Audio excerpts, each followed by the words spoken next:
Good morning. I am Marcy Bodwin, the Director of Faith Formation here at Valley Unitarian Universalist Congregation. Now is the time for our Time for All Ages, for our story. So gather your children in front of the screen while we give you a minute to do that. Today's announcements are that there will be a Black Lives Matter caravan today, hosted from VUU. So get your window paint and your signs ready and meet up at Valley UU. The leave time is 3 p.m. If you have any questions, you can use the chat box to post a question to Melissa Bush. Also today, we have our first online faith formation programs for the registered children and youth. We have 3 different classes. You have to have registered to get the link for that, so let me know if you need more information. At the end of the worship today, you will be given the opportunity to join in a breakout room. And our thought-provoking prompt for today is, share a time when seeing something through someone else's eyes has transformed your experience. Now, our Time for All Ages.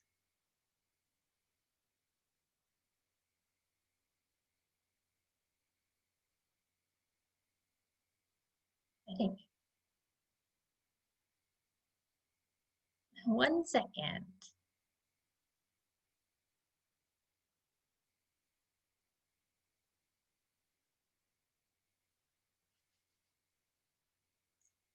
Well, unfortunately, I don't have the book in front of me, so I can't just jump in.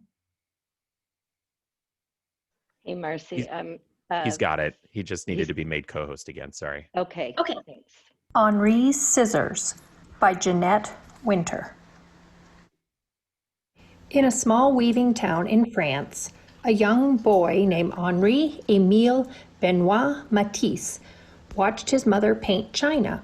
He wanted to paint too. He drew pictures in the sand. And he drew pictures in his school books. When Henri was a young man, he drew pictures in his law books and on contracts, deeds, and wills. Henri was sick in bed with appendicitis one winter. His mother gave him a box of paints, and he painted until he was well. He kept on painting, forgot about law, and left his small town to be an artist in Paris. Henri painted pictures day after day and year after year. He was happy, and his paintings made people happy.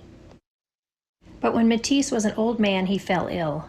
So ill he couldn't paint, so ill he couldn't sit up, so ill he could only lie in bed and sleep. His paintings floated by in his dreams. Matisse finally opened his eyes, and they were filled with sadness. Now he must remain in bed or use a wheelchair. Would he ever have the energy to paint again? When Matisse was strong enough to travel, he went to the seaside. The sea air might help him get well. Before long, he sat up. A little later, he drew. Then one day, Matisse picked up a pair of scissors and cut out shapes from painted paper. He was drawing with scissors. A pair of scissors is a wonderful instrument. Matisse cut paper all day. His assistants painted paper for him all day. My pleasure in cutting things out grows even greater. Why didn't I think of it earlier? Paper cutouts covered his walls. It seems to me that I am in a second life. One evening, Matisse lay in bed and drew the faces of his grandchildren on the ceiling with a piece of chalk tied to a long pole. As he fell asleep, they looked down on him and saw his dreams. They saw the shapes that surrounded him in sleep. As time went on, Matisse cut bigger and bigger shapes. They filled his seaside room with color. You see, as I am obliged to remain often in bed, I have made a little garden all around me where I can walk. There are leaves, fruits, a bird. I am deeply contented, happy. Then one night, Matisse walked out into his paper garden, and the rainbow of shapes cradled the old artist and carried him into the heavens. Are some of the stars we see at night coming to us from Henri's scissors? Perhaps.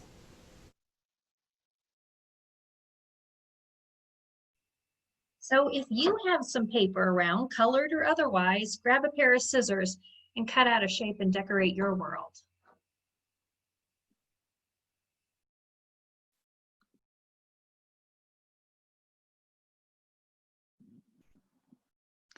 Thank you, Marcy.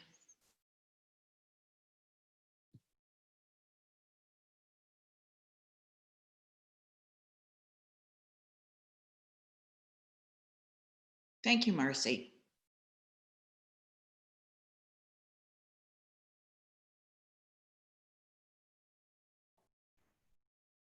Am I on?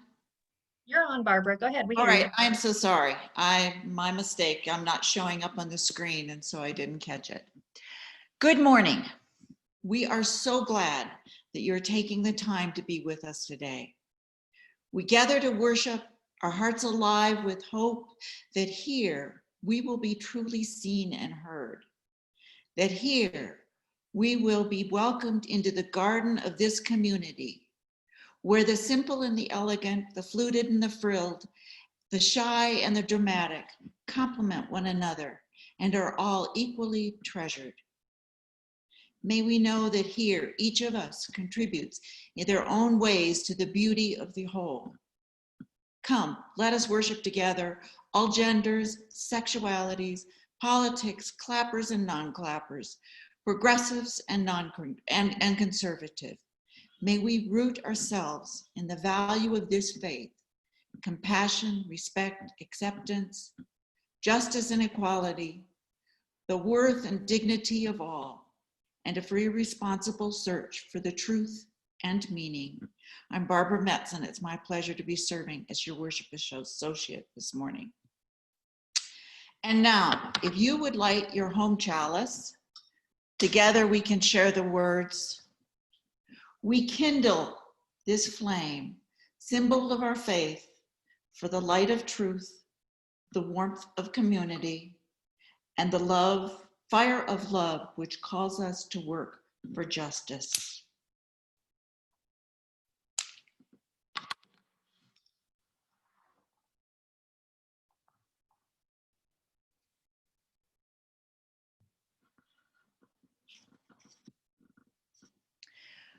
Early this summer, sitting on Mary Erickson's front porch in Pine with a piece of cheesecake, which happens to be one of my favorites, looking out on the tall pines and the Mogollon Rim, Mary excitedly shared the sermon idea she was working on and asked me if I might be willing to be her worship associate.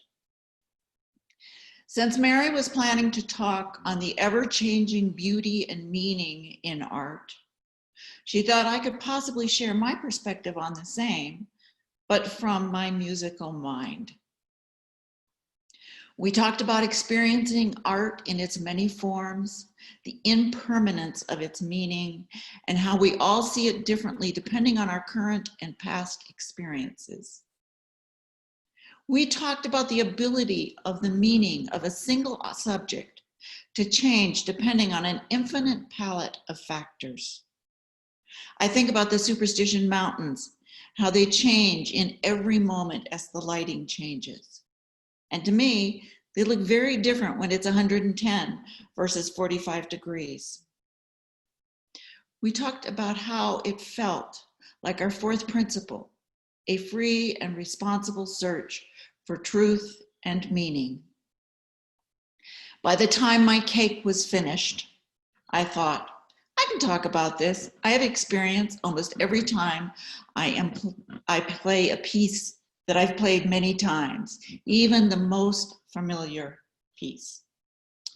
If you joined our Zoom service early enough this morning, while the information slides were crossing your screen, you heard as background music a recording of me playing movements from Bach's solo cello suites. These are pieces to which I have been connected to for 65 plus years, beginning when my father brought home a recording of them. I fell in love with both the music and the instrument, and I've now been playing the pieces for about 60 years, still equally drawn to them, and of course, equally drawn to the cello.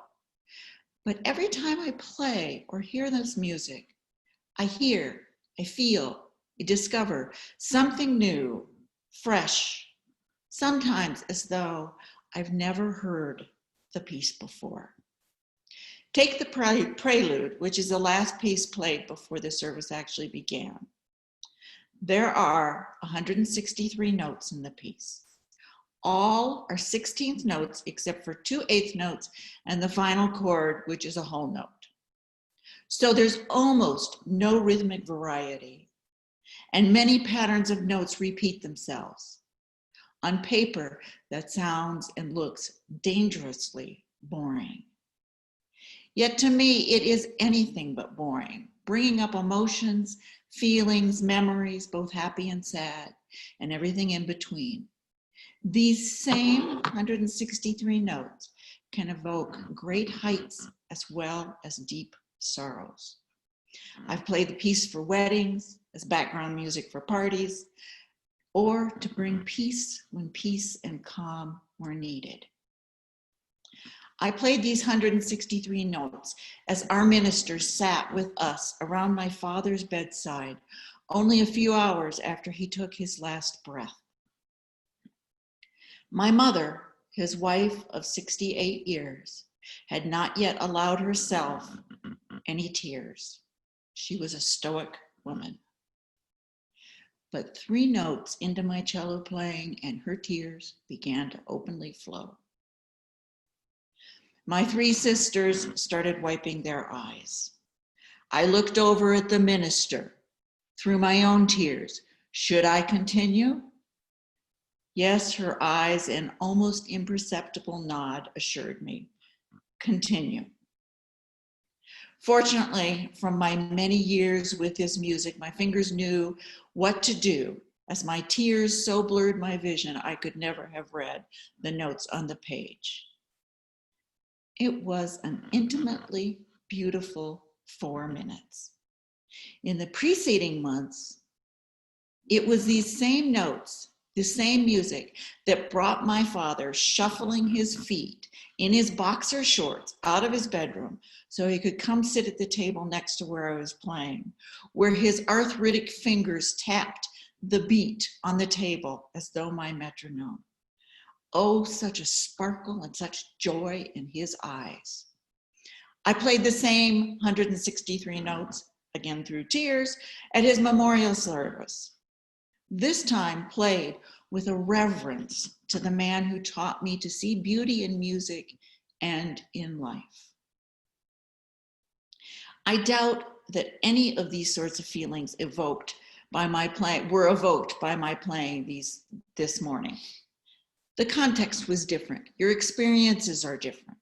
What you brought with you this morning will have affected how you heard it. Or perhaps you barely noticed it. Perhaps you paid more attention to the slides and the information on your screen. Or perhaps you were noticing who else was signing in this morning. And perhaps you don't even care for classical music and you tuned it out. Obviously, your personal taste greatly affects how you hear or see things. And then there's how I choose to play it. What was my mood? Or what mood did I wish to project? In our house, we'd often say, it may be dependent on what I had for breakfast this morning. All these things and many more affect how we hear things. It feels a bit like the imagery of Forrest Church, who talks about in his book, The Cathedral of the World, the idea of one light experienced through many different windows is like art, seen through different eyes and hearts, always different, always changing, and so always allowing us to search for our own personal truth and meaning. And now, let us join our voices and sing, "Oh, what wondrous love."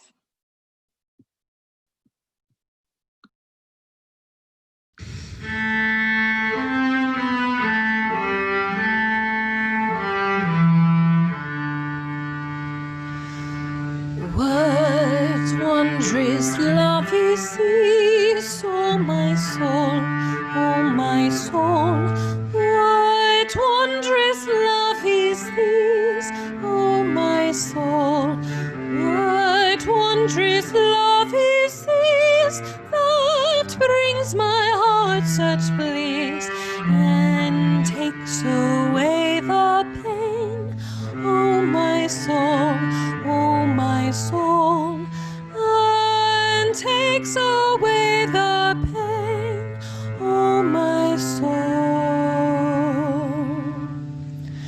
When I was sinking down, sinking down, sinking down, when I was sinking down, sinking down, when I was sinking down beneath my sorrow's ground, friends to me gathered round, oh my soul, oh my soul, friends to me gathered round, oh my soul.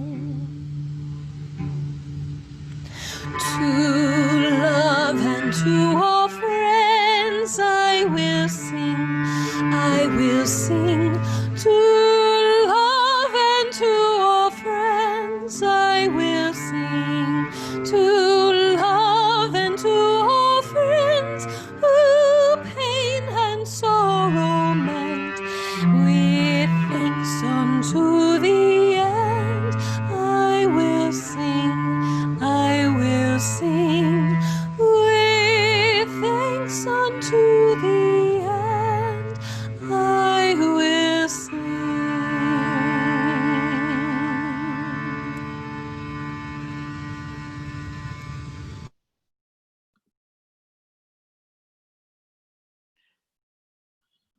And now it's time for our offering.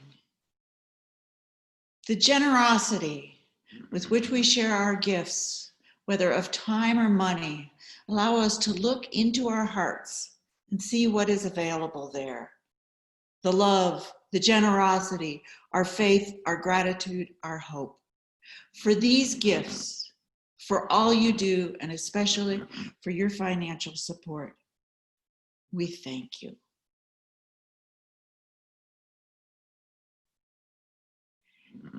And now we come into a time of centering. I remind you this is a good time to share joys and concerns in the chat box. It really helps us stay connected. Allow yourself to slow down. If necessary, put on the brakes and take a couple of slow, deep breaths. Let the busyness of your week be washed away. Let go of the expectations placed on you by others and any of the unwelcome ones you may have placed on yourself.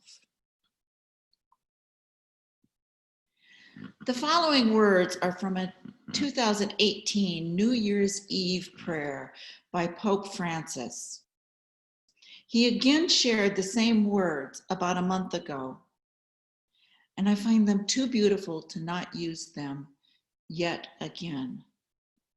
So these words are from Pope Francis. You can have flaws, be anxious, and even be angry, but do not forget that your life is the greatest enterprise in the world. Only you can stop it from going bust. Many appreciate you, admire you, and love you. Remember that to be happy is not to have a sky without a storm, a road without accidents, work without fatigue, relationships without disappointments. To be happy is to find strength in forgiveness, hope in battles, security in the stage of fear, love in discord. It is not only to enjoy the smile, but also to reflect on the sadness. It is not only to celebrate the successes, but to learn lessons from the failures. It is not only to be happy with the applause, but to be happy in anonymity. Being happy is not a fatality of destiny, but an achievement for those who can travel within themselves. To be happy is to stop feeling like a victim and become your destiny's author. It is to cross deserts, yet be able to find an oasis in the depths of your soul. It is to thank your greater spirit for every morning, for the miracle of life. Being happy is not being afraid of your own feelings. It is to be able to talk about you. It is having the courage to hear a no. It is confidence in the face of criticism, even when unjustified. It is to kiss your children, pamper your parents, to live poetic moments with friends, even when they hurt us. It is to be happy, to let live the creature that lives in each of us, free, joyful, and simple. It is to have the maturity to be able to say, I made mistakes. It is to have the courage to say, I am sorry. It is to have the sensitivity to say, I need you. And it is to have the ability to say, I love you. May your life become a garden of opportunities for happiness, that in spring may be a lover of joy, in winter, a lover of wisdom. And when you make a mistake, start all over again, for only then will you be in love with life. You will find that to be happy is not to have a perfect life, but use the tears to irrigate tolerance. Use your losses to train patience. Use your mistakes to sculpture serenity. Use pain to plaster pleasure. Use obstacles to open windows of intelligence. Never give up. Never give up on people who love you. Never give up on happiness, for life is an incredible show. Thank you, Pope Francis, for those words. Mary and I now invite you to allow the following music and pictures to wash over your senses, to take you where they might. Allow this time to take over the structures of your daily life and give yourself the gift of this quiet. Be here, be in this moment.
I want to begin by thanking Janice Pitsley, my partner in planning this sermon from the beginning, Deanne McClenahan, who has held my hand with technology, Barbara Metz for her 2 beautiful cello performances and worship associate expertise, and more than a handful of other friends who offered feedback and advice on this morning's talk.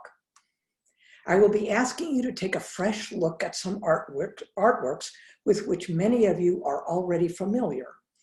Unless you're a newcomer, you've seen the original artworks in our sanctuary before the pandemic.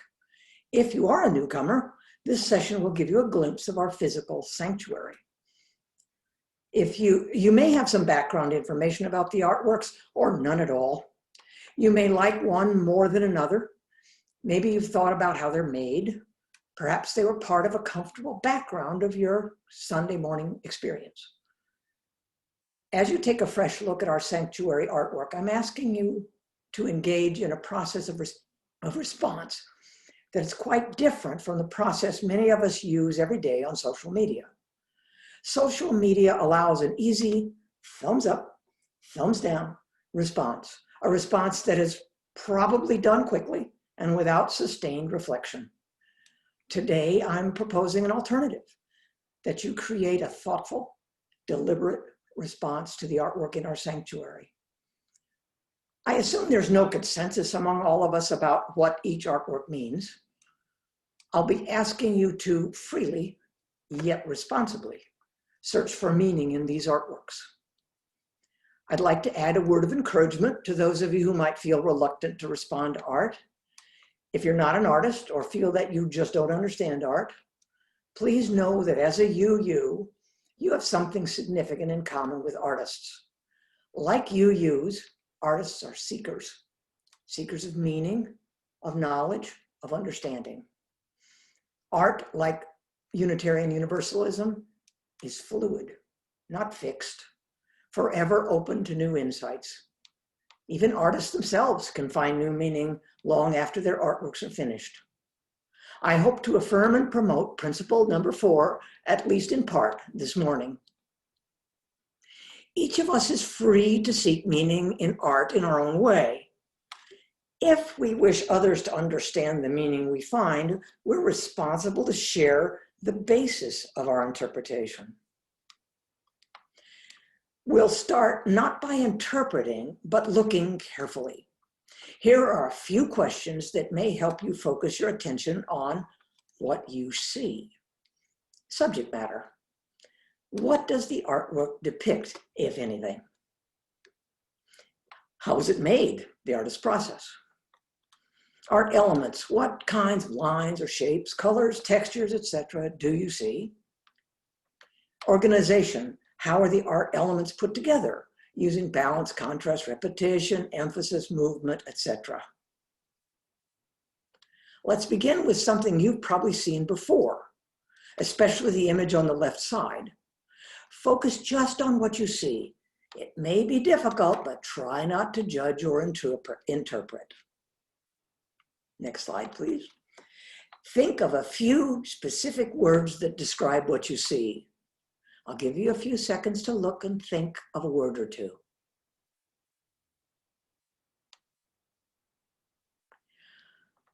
Subject matter. Do you see a flame? Do you think others see it too? Do you see a chalice? Do you suppose UUs are more likely to see a chalice than non-UUs? Artist process. This is a digital image displayed on your computer or phone. Have you ever seen it printed on paper? Art elements. How many shades of gold do you see? Organization. What shapes are repeated? Is the image precisely symmetrical? If you joined Zoom before the service, as I did, and were listening to the music, we all heard those same 160 16th notes, 2 8th notes, and 1 whole note, with little rhythmic variety, organized in many repeated patterns, played on a cello. Before reaching any conclusions about meaning, let's see how much we might agree that we all see in 3 visual artworks from our sanctuary. Because all 3 artworks are 3-dimensional, they are challenging to reproduce with 2-dimensional photographs. If you've been in our sanctuary, you've probably seen them from different angles. How do they look different as you move around the sanctuary? What do you suppose you can see from just a foot away? Have you seen them on a sunny Sunday morning, at night, at a candlelight service? I'm going to show you a few more photographs to give you a better sense of how the original artworks look, and give you a few seconds to look at each as they appear on the screen. Try hard to remember what you're seeing, because that memory will help you with the next step. Maybe you can see something you haven't seen before. Okay, pay attention now. That's the old teacher in me. The installation in the front of our sanctuary. Another perspective on the installation.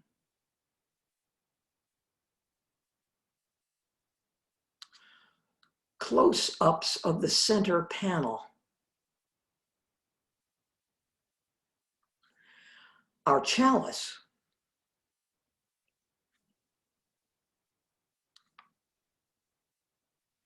The chalice on its stand, and a close-up.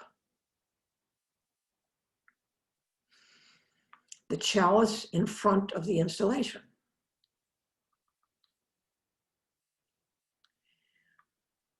Reverend Andy's stole. A couple of close-ups.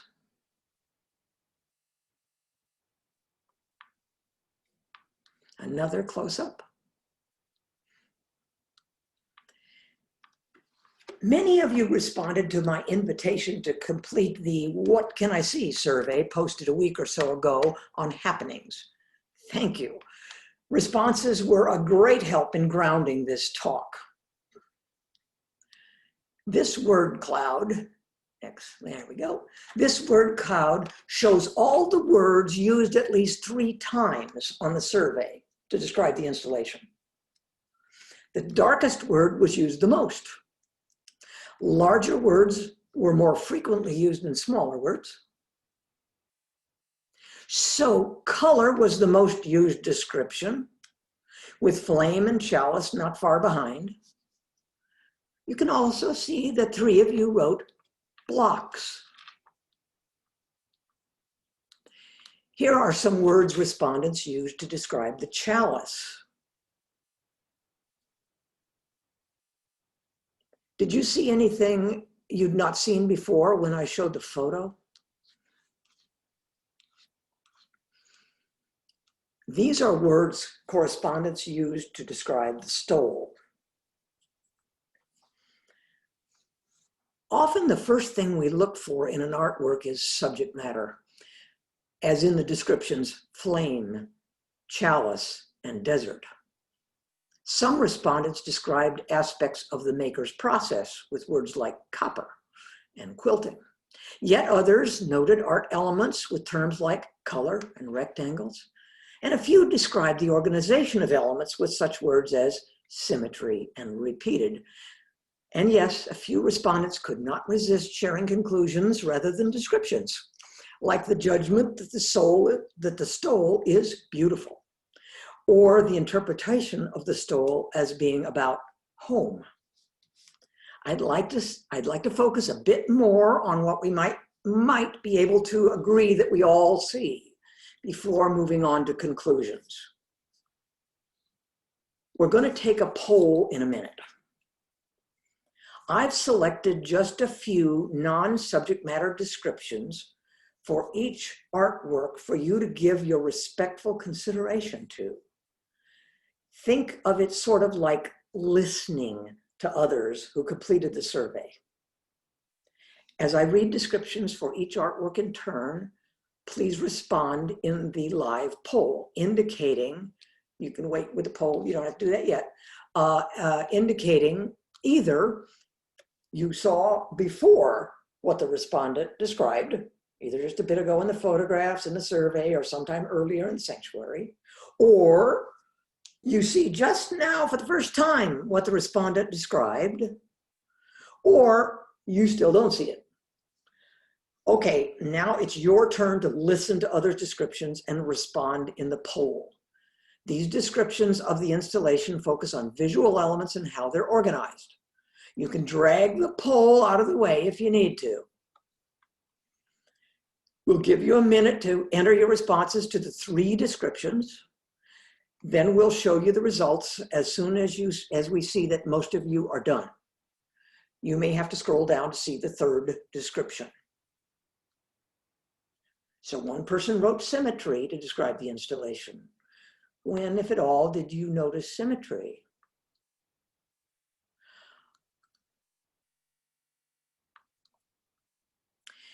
Now consider the description minimal geometric shapes and respond to the poll.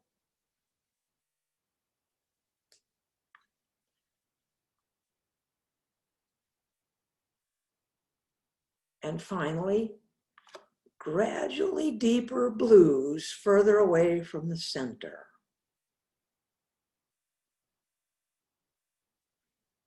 And respond to the poll. Remember, you can scroll up to see that last question.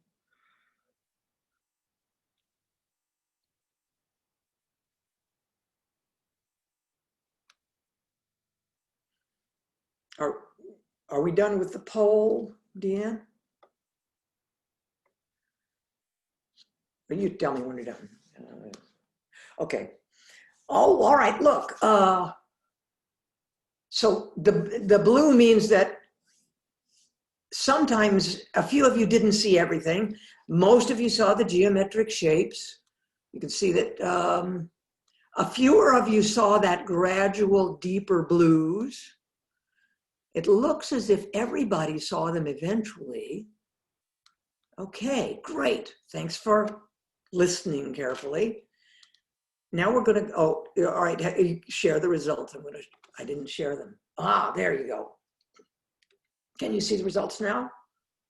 Can you see that all of you eventually saw the symmetry and the geometric shapes and the gradual deepening of the blue colors as they move away? But you can see that quite a few of you saw that more just now after having heard somebody else's description. Okay. I think we're ready to move on to the next one. Okay, very good, thank you. Sometimes the artist's process and choice of visual elements and how they're organized can be equal to or even more important than subject matter in expressing feelings or ideas. For example, the Bach Sarabande and the Rothko paintings we heard and saw before my talk are expressive without subject matter. So now let's respond to the chalice. These descriptions include words about both visual elements and the artist's materials and processes. And again, you can pull the poll aside if you want to, drag it over. One person described the circular base of the metal stand. When, if at all, did you notice the circle?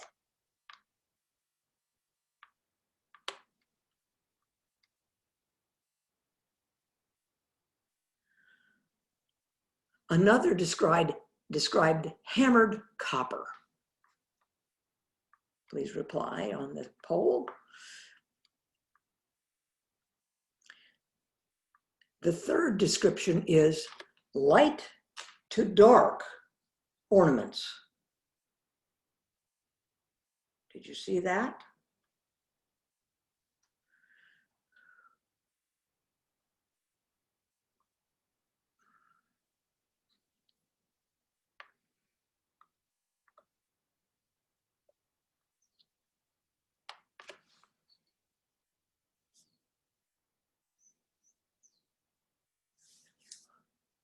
Okay, Many of you responded, look at that. Look at how many of you had not seen that metal, that circle at the bottom of the metal stand before, or the hammered copper. And a couple of you still don't see the hammered copper, and that may have something to do with your experience with metal smithing prior. Let's see if you all saw oh, okay, let's look at that. Maybe there's the chalice, and the central glass piece is lighter. Then the next one is 2 shades, a light and a dark shade of blue. And the next one is a darker shade of blue. So there is a darkening as you go around. Thank you very much. Okay. Can everybody see the results now or not? Yeah, okay, great. Thank you. Deanne is the wizard running all of this, and I appreciate it. Now we're going to look at the stole. And again, you can pull the pole away if you need to. The first description, I'm going to show, again, 3 descriptions. The first description focuses on subject matter, the second on the visual organization, and the third on the artistic process, the artist's process. So someone saw purple mountains on the stole. When, if at all, did you see them?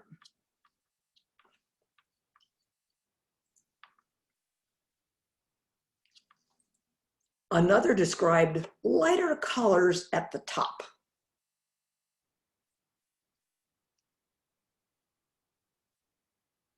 And finally, someone else saw layers of fabric.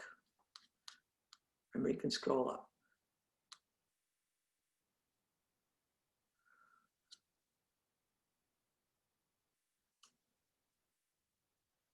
Deanne, can you wave at me when you're done?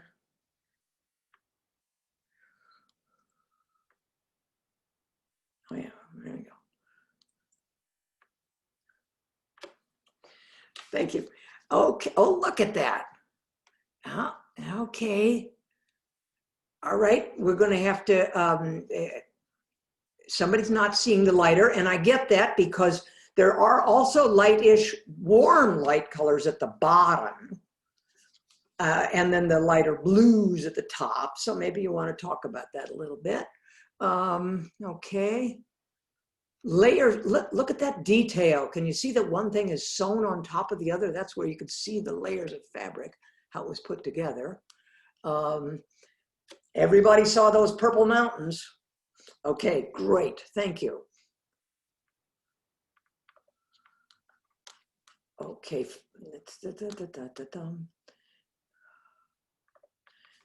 now let's learn something about what the artists whose work we've been describing, and something about their intentions.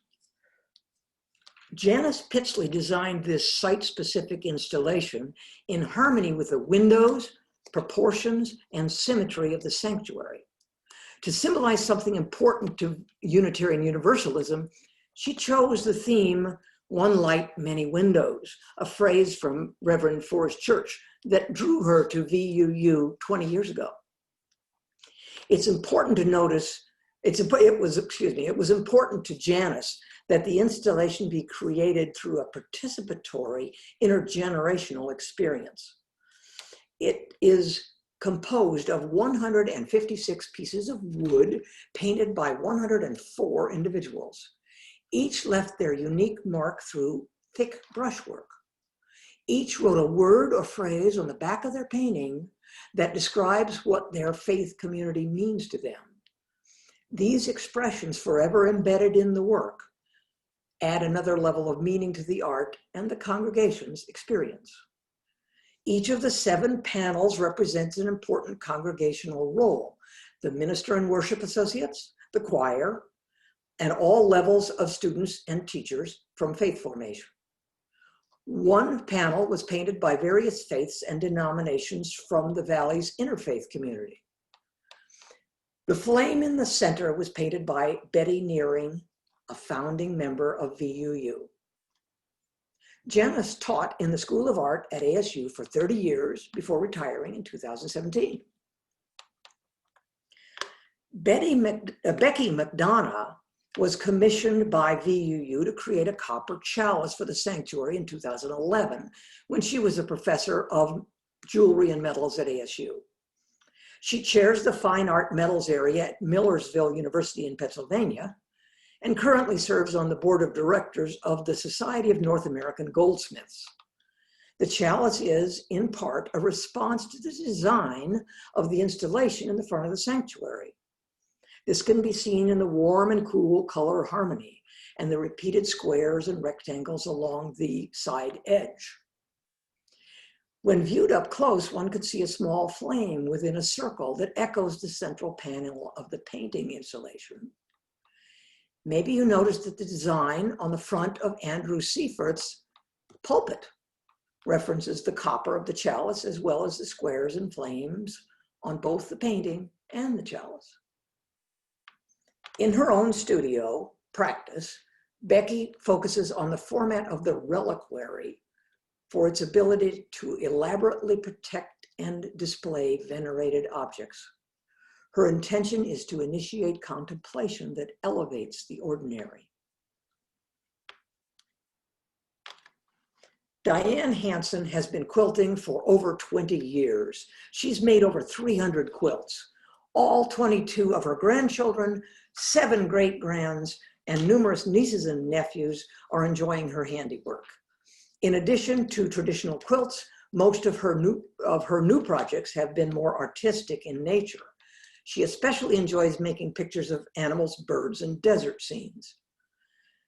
Diane has received numerous awards for her quilting work, and her projects have been published in quilting magazines and in an art quilt calendar.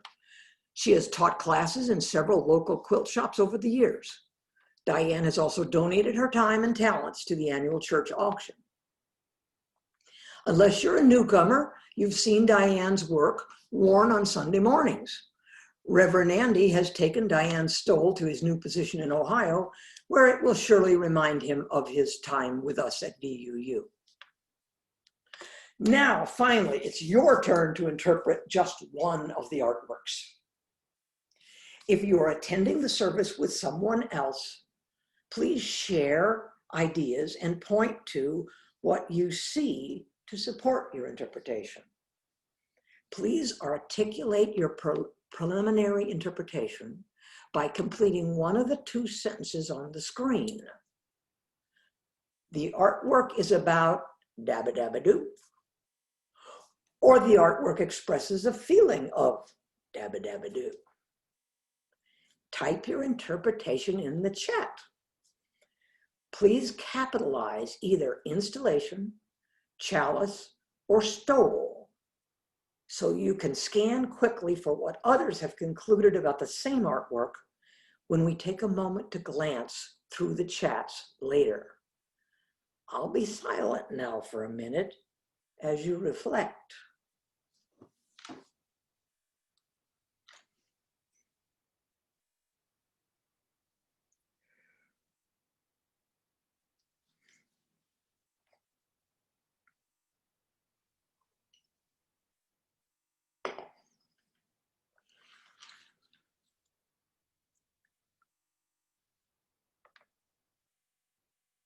Is the chat on? I don't see anybody chatting, but they're thinking, I guess. Thank you.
I hope maybe some of you are already reading the chat. You can scan through those and see what others have said. I'm having a great time. Oh.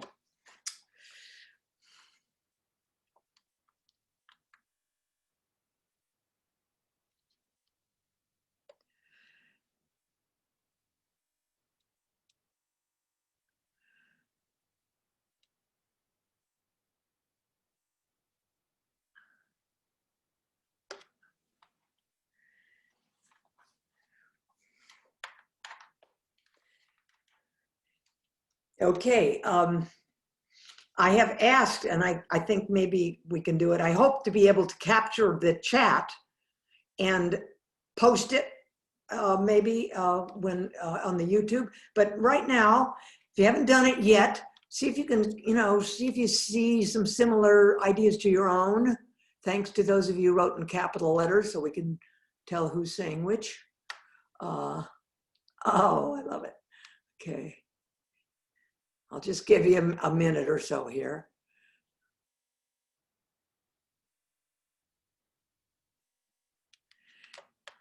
Okay. Thank you for your sharing your interpretations. Let me conclude by returning to our fourth principle, a free and responsible search for truth and meaning. Each of us is free to seek meaning in art in our own way. Here is some of what Karen Stuckey has said about the logo she designed for our congregation. The circle may represent different things to different viewers, including sun, community, wholeness, warmth, and openness.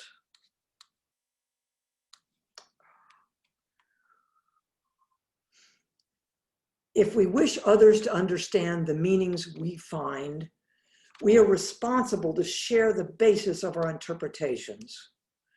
Perhaps the sharing of descriptions that we've engaged in this morning can serve as practice in focused attention and respectful listening, two skills that might help us navigate partisan, judgmental terrain.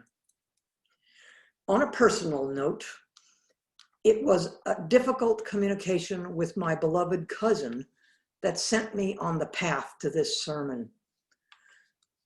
Do you have a relationship with someone, a relative, a respected coworker, a once treasured friend, a neighbor, that is wounded, confused, or angry? Perhaps the search for meaning found in our principles and practice this morning can help us on a path to repairing that bond. As we engage in difficult conversations, may we celebrate our fourth principle by being open to hearing what others mean, willing to share our own perceptions and conclusions, and curious to seek meaning together. Now we invite you to sing along with the pre-pandemic VUU choir singing Building Bridges.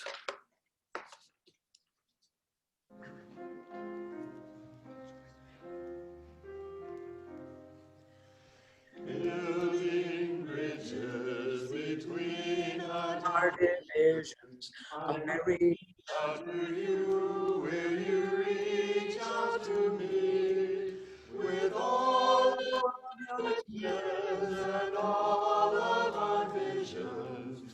Friends, we could make such sweet harmony. Building bridges between our divisions. Building bridges between our divisions. I reach out to you, will you reach out to me with all of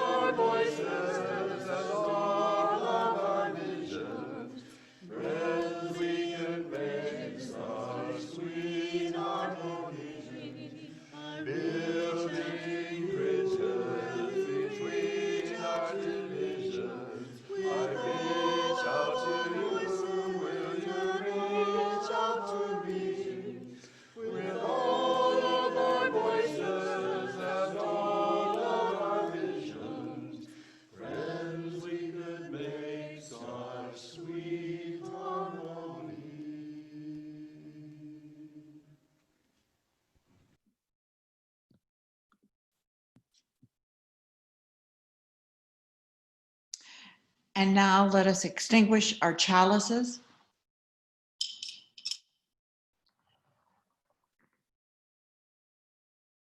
Though we extinguish the chalice, our connection to each other and this community remains. May its light guide us this week as we walk the path of justice, speak the words of love, and fill our world with compassion until we meet again. And I'd like to close with a Navajo prayer. Beauty is before us, and beauty is behind us. Above us and below us also hovers the beautiful. We are surrounded by it. We are immersed in it. In our youth, we are aware of it, and also in old age. We shall walk quietly in the beautiful. In beauty it began, in beauty it is ended. May it be so. And now, if you'd hang around for just a few minutes as we set up breakout rooms, if you don't intend to stay for the breakout rooms, then I invite you to leave the meeting. Remember, the question is to share a time when seeing something through someone else's eyes transformed your experience. Go in peace. Thank you very much. I also want to jump in and make a quick correction. The Black Lives Matter caravan is not leaving from VUU at 3 o'clock today. The meeting point is at the ASU lot just west of Chompy's, leaving there at 3 o'clock.